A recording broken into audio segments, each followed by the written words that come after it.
Hello, everyone. I am Dr. Carolyn Vaca, professor and chair of the History Department at St. John Fisher College and the Monroe County historian. Have you ever thought about why we have Memorial Day and what it means?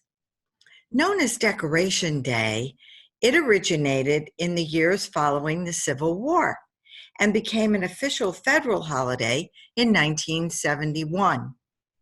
Many Americans observe Memorial Day by visiting cemeteries, holding family gatherings, and participating in parades. Unofficially, it marks the beginning of the summer season. In 1966, the federal government declared Waterloo, New York, right down the thruway from us, as the official birthplace of Memorial Day. Waterloo, which first celebrated the day on May 5th, 1866, was chosen because it hosted an annual community-wide event during which businesses closed and residents decorated the graves of soldiers with flowers and flags. Cities and towns across the United States host Memorial Day parades each year, often incorporating military personnel and members of veterans organizations. You may have seen some people wear a red poppy in remembrance of those fallen in war, a tradition that began with the World War I poem In Flanders Field.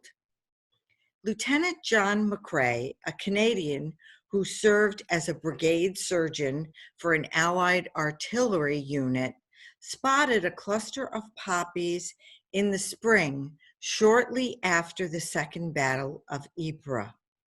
That battle had a terrible cost in human carnage. 87,000 Allied soldiers were killed, wounded, or went missing, along with 37,000 on the German side. For Lieutenant McCrae, the poppy represented the return of life and the eternal spirit of life. Did you know each year on Memorial Day, a national moment of remembrance takes place at 3 p.m. local time?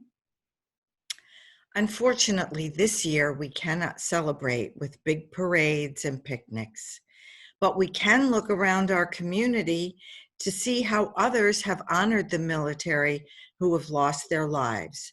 So maybe you can take a drive and notice some of the many, many remembrance sites that dot the landscape. Here are just a few to pique your interest. In the weedy fields near what was once North Greece Cemetery off Peck Road is the Revolutionary War soldier Jonathan Wilkins' grave, unobserved. In Rapids Cemetery on Congress Avenue, founded in 1810, are the graves of 8 Revolutionary and 12 Civil War soldiers. In the heart of downtown Rochester, you can visit the Soldiers and Sailors Monument, honoring all the branches of service, also marked with the statue of one of the dedication attendees, Frederick Douglass. And across the county is the Soldiers Tower in Brockport, which has been the focus of a stabilization project. There is usually at least one event honoring the World War II dead. Sadly, last year was the final such celebration for the Battle of the Bulge Monument, as few remaining survivors can conduct the event anymore. Swing by Penfield to honor the MIA and others in the Korean War. Vietnam was a wrenching experience for the nation.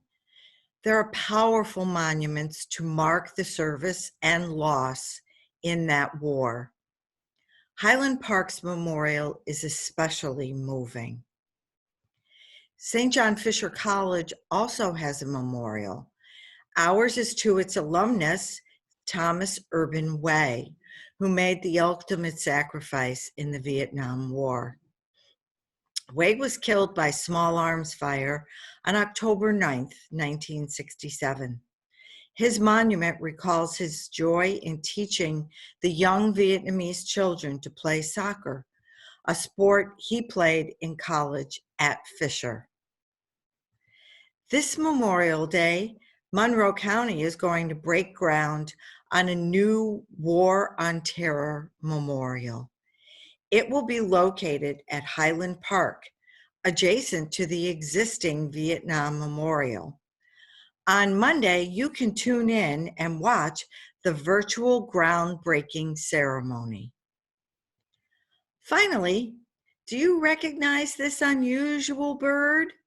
He honors the war dead from the Spanish-American War until today, and I hope you might take the opportunity to go hunting for him downtown.